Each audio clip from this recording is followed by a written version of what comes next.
Dulu, kita takut digantikan robot. Sekarang, ketakutan itu udah kejadian.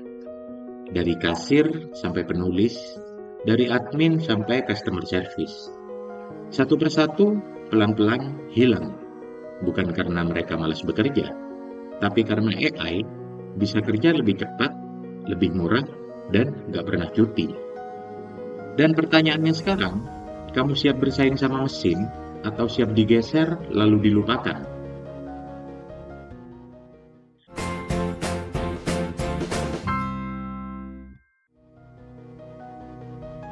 Terus, pekerjaan apa aja ya yang terancam hilang beberapa tahun ke depan?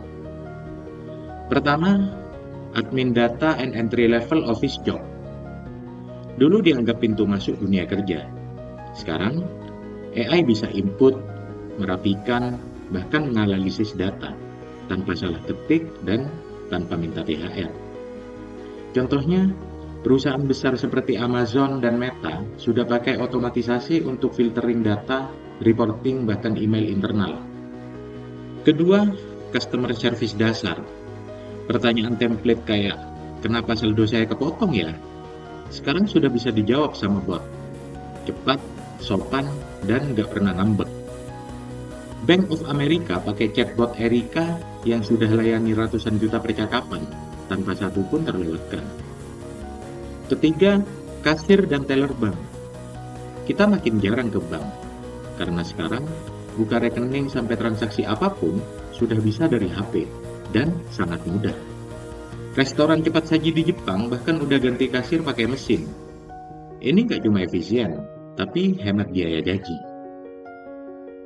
Keempat, penerjemah biasa. Google Translate dan DeepL makin akurat, bahkan sudah bisa baca konteks kalimat. Butuh translate dokumen umum. Sekarang bisa jadi dalam 5 detik, bukan 5 jam. Di Eropa, beberapa agensi translate bahkan udah berhenti pakai manusia untuk dokumen non-resmi. Kelima, desainer basic dan penulis umum. Mau bikin logo, AI bisa. Mau bikin artikel promosi, tinggal klik, beres. Desain CV, undangan, artikel SEO, semua bisa dikerjakan AI tanpa rewel revisi. Canva dan ChatGPT udah bikin ribuan freelancer kehilangan order, karena klien bisa bikin konten sendiri gratis. Ini semua terkesan sadis. Memang, ini bukan soal suka atau nggak suka. Ini soal kalau AI bisa kerjain lebih cepat dan lebih murah, kenapa harus manusia? Kalau pekerjaan lama bisa digantikan mesin, satu-satunya cara bertahan adalah jadi manusia yang nggak bisa diganti. Pertama, hard skill. Jangan cuma buka Excel, pelajari analisis data. Jangan cuma pakai chat GPT buat ngerjain tugas. Pelajari prompt engineering, biar kamu bisa nyuruh-nyuruh AI kayak bosmu. Paham digital marketing, ngerti SEO, bisa ngoding dasar, atau fasih bahasa asing, itu bukan lagi kelebihan. Itu fondasi dasar supaya kamu nggak tenggelam.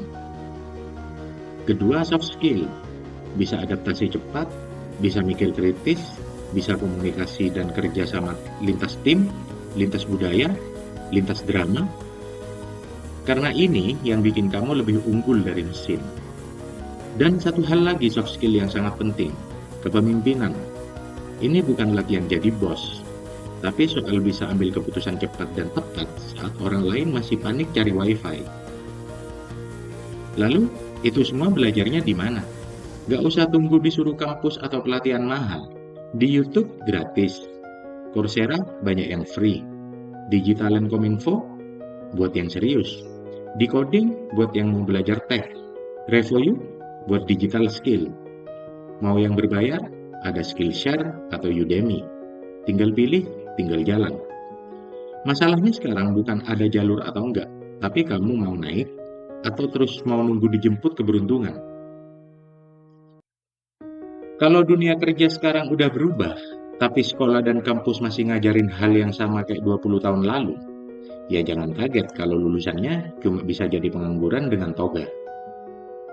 Pertama, perbarui kurikulum. Stop jadikan hafalan sebagai standar kepintaran. Yang dibutuhin dunia kerja itu kemampuan memecahkan masalah, bukan cuma nyalin jawaban. Mulai ajarin literasi digital, coding dasar, dan cara pakai AI dengan benar sejak SMA atau kuliah. Masa siswa bisa pakai chat GPT buat nyontek aja, tapi nggak diajarin cara pakai buat kerja dan ngasilin duit? Kedua, hubungkan pendidikan dengan industri. Jangan tunggu sampai lulus baru cari tahu dunia kerja kayak apa. Kasih mereka kesempatan magang beneran, bukan sekedar jadi tukang fotokopi atau cuma disuruh bikin kopi. Libatkan perusahaan dari awal, bikin studi kasus industri, atau ajarkan sertifikasi yang benar-benar dipakai di lapangan, bukan sekedar nilai di transkrip. Ketiga, siapkan mental mereka. Jangan terus tanamkan mimpi tentang kerja di satu tempat sampai pensiun. Faktanya, generasi sekarang mungkin harus ganti karir 3-5 kali dalam hidupnya, dan itu normal. Keempat, ajarin soft skill, problem solving, teknik komunikasi, kerjasama, cara presentasi. Itulah yang bikin mereka survive, bahkan naik level di dunia kerja. Karena di era sekarang, gelar bisa dibeli, nilai bisa dimanipulasi, tapi kemampuan asli dan attitude itu nggak bisa dipalsu. AI itu nggak tidur, nggak capek, nggak minta THR. Dan sayangnya, makin hari dia makin bisa ngelakuin kerjaan kita. Lebih cepat, lebih murah, lebih presisi. Tapi tenang, ada satu hal yang nggak bisa dia tiru.